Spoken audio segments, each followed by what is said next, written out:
A lot has been said regarding freedom, and as far as we can say, we need to work to establish and maintain our own freedoms.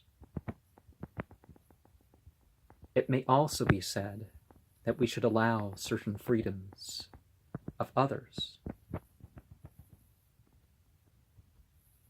La ikraha fidin. There is no compulsion in a system of judgment. Now, you can certainly criticize certain beliefs and actions, but for them to have that mentioned in their system of judgment, that's not really something you can force. The third name in the abbreviation Sabnu, back, represents what the ancient Egyptians said when they distinguished between the abd and the back. An abd is a physical servant, but you can't force someone to become a back in soul service.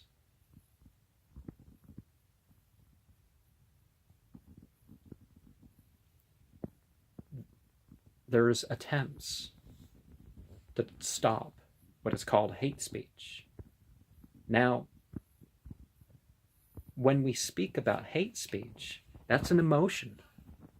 How can we say to other people, you can't have an emotion?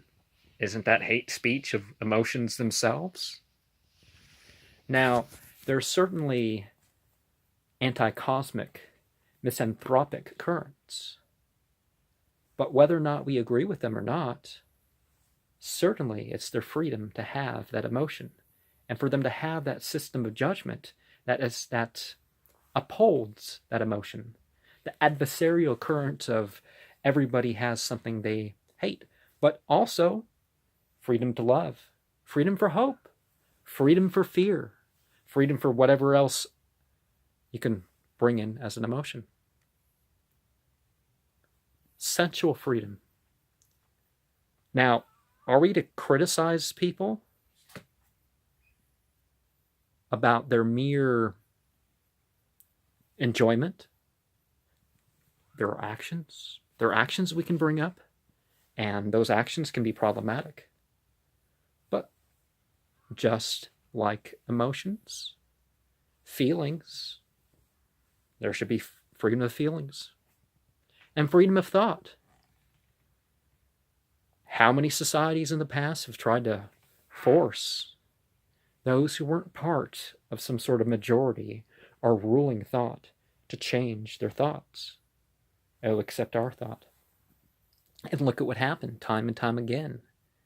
Whether it's a religious or secular system, it becomes blended to the point where, at the very most, in terms of accomplishment, neither the oppressed or the oppressor system maintained itself.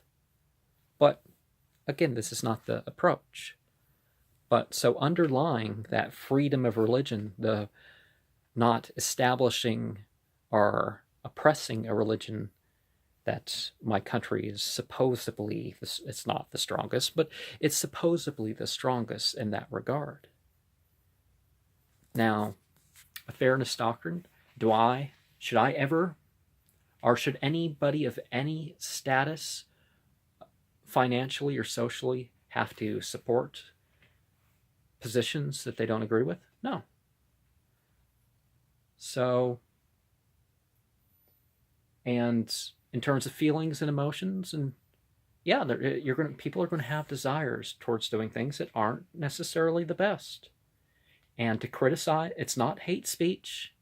In fact, if there's something wrong or there's certain consequences for having certain actions, sexual or otherwise, hey, wouldn't it be more hateful to say, well, let them be, let them fail, let your country fail? When I say that we should do what's good for our tribe, I mean your spiritual tribe most of all, but I also mean, why can't you do what's good for your family and your extended family and even You know, I'm not saying to be racist or sexist or anything like that. When I talk about color symbolism, that's not hate speech, that's color symbolism.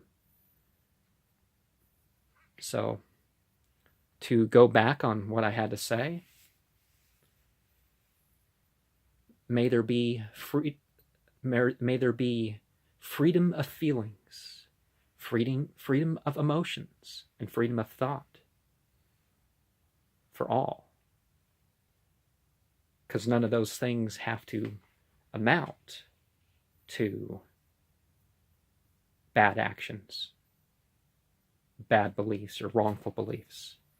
And even if they do, how are we going to address those things if we don't address the impulses and the reactions that occur when a human being encounters life?